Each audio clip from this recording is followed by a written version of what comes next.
Hey guys, this is Nicole Van Tassel with I Explore Science, and founder and creator or whatever of I Explore Academy, which is our professional development program designed to support teachers who are transitioning to the NGSS. We are enrolling now, and if you are interested, I have a discount code that you can use. You just have to message me.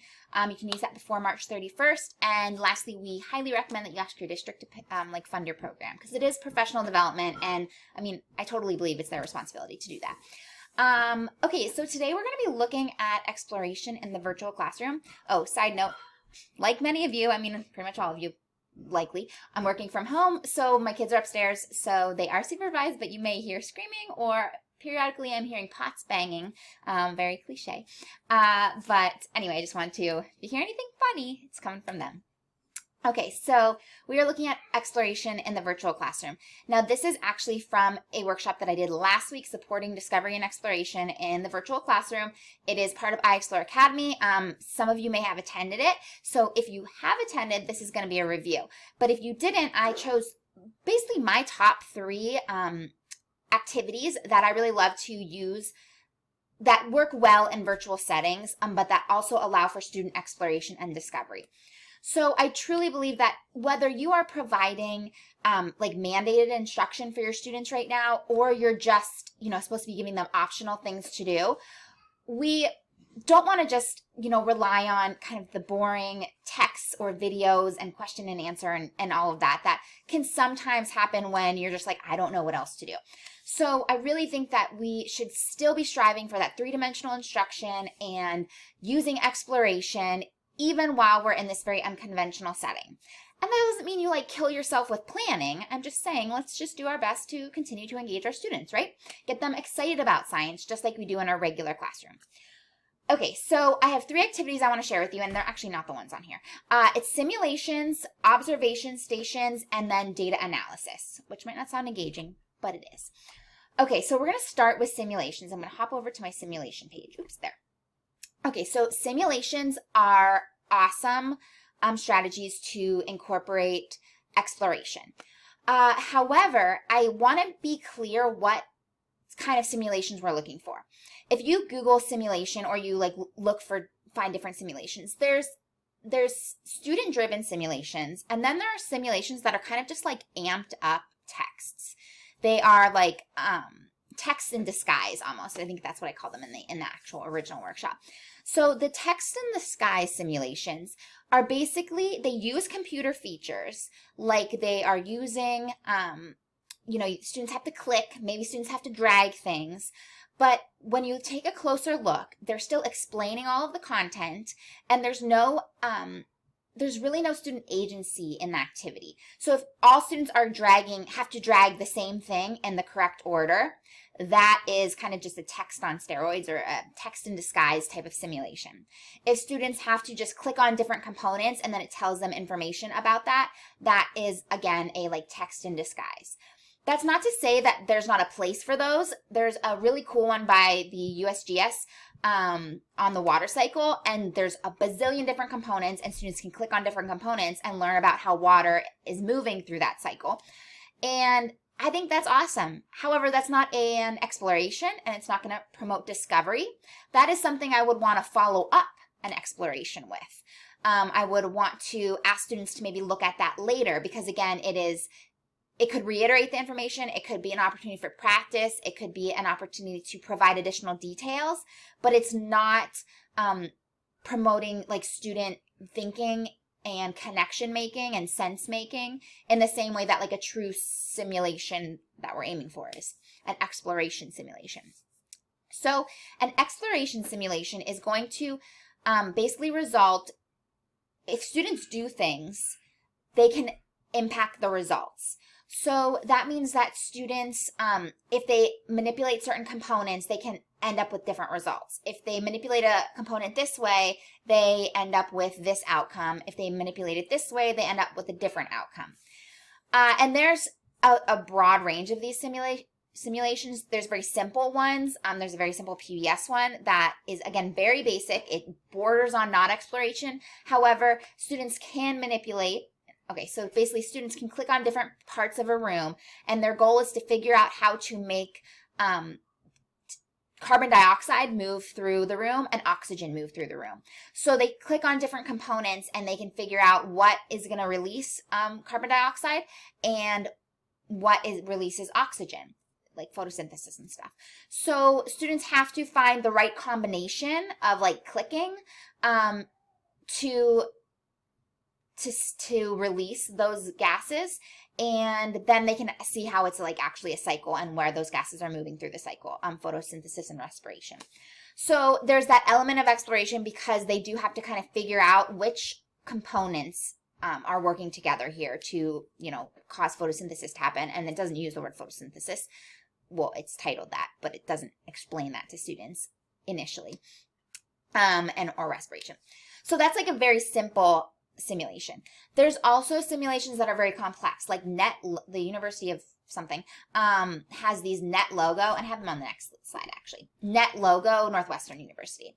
And that's like a pretty, it's not high tech, but it is very complex. And that would, first of all, require a lot of student guidance, but it also gives students a lot of agency. So I used their predator-prey simulation like years ago now, but students were able to manipulate how fast the grass grew back, how much energy was like stored in the grass, how much energy the wolves got when they ate the sheep, what organisms fed on the grass versus like other things. Like there was just so many different components that students could manipulate, and they could carry out a true investigation to see how these different organisms, like it was like sheep, grass, wolves, but then you could add in others like jackrabbits and things, how they affected populations in the ecosystem. And you would run the simulation and it would come up with this graph that would show you like when the organisms when they like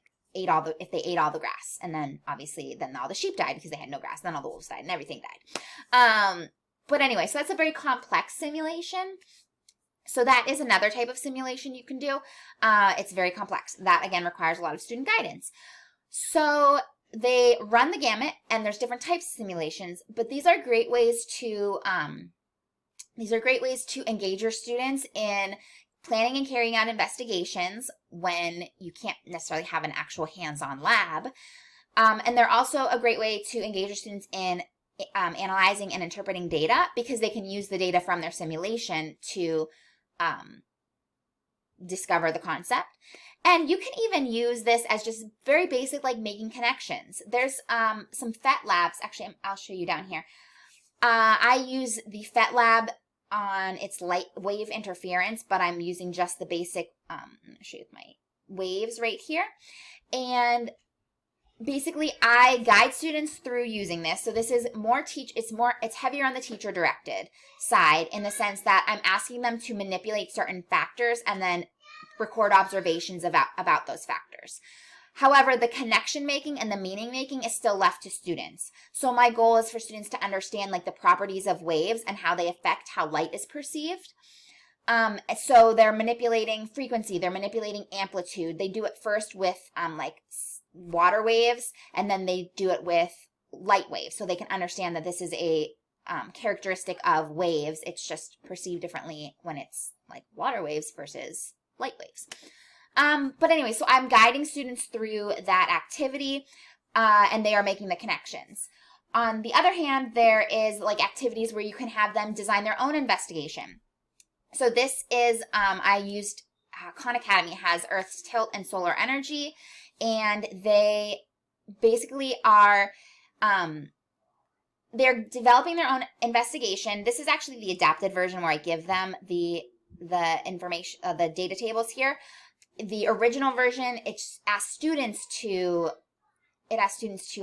create their data tables. So it guides them through developing an investigation. They're given like, this is the question we have to answer, and then there's questions that help them figure out, well, what data, here's my simulation. What data am I able to collect from this simulation? What data do I want to collect so that it helps me answer my question? How is that data going to be evidence for my question? How does it connect to my question? What's my thinking and my reasoning here? And then they collect the data, and then they go ahead and record observations and draw conclusions about it, what I see and what it means. But they're still carrying out their own investigation. Again, not necessarily in this one is more guided, but if I had let them create their own data tables, they would have had a lot more freedom in choosing which elements they want, which data, which factors they wanted to study, and then determine if that does answer their question. But again, it's not just a free-for-all of throwing students in, it's very guided, which in this situation I think we need to do because this is a new learning situation for all of our students, and the more support you can give, the better. Okay, I don't want to take up too much of your time, so we're going to jump to the next one. Observation stations. So this is something I like to do in the classroom where I might have different stations up and students are, they're like examining materials. I've done it like earth science and maybe different types of rocks to look at. I don't even remember what it was. It wasn't particularly NGSS line back then. But I've done it with like changes in matter, where they do a short activity and examine the changes in matter. I've done it with like transfer of thermal energy. I've done it with properties of matter. And basically students go to different stations in the classroom and they are making observations and then using what they observed at different stations to draw conclusions about, typically it's like categorization. So this type versus this type. Obviously, we can't have students going to different stations, but we could have students visiting different stations virtually. So these could be pictures or videos. In this specific activity, I was doing like a flame test, and it occurred to me that some of our teachers in iExplore Academy, maybe they don't have the capacity to do that flame test in their lab, but they could still use videos, YouTube videos of these flame tests. And you can actually find this link publicly, but the Exploring Light with Spectroscopes. They could use videos of the flame test to see what students would have seen in the lab and then to still draw conclusions and record their observations. So there's different ways you can do observation stations. At that website, I made like a fancy page, but let's say you don't have that. So you could do a fancy page if you have like a class website. You could embed YouTube like demos or record your own demos or post images. You could also carry out these demos during like a virtual class meeting. Or you could honestly even just like put links in a Google document if you want to keep it really simple, or even provide printed photos that students could use as their observations. And again, you would provide an organizer that is going to support them in making meaning from those observations. It's not just, hey, look at these things and figure stuff out. You obviously want to guide that exploration. And then the last one I wanted to talk about was data analysis.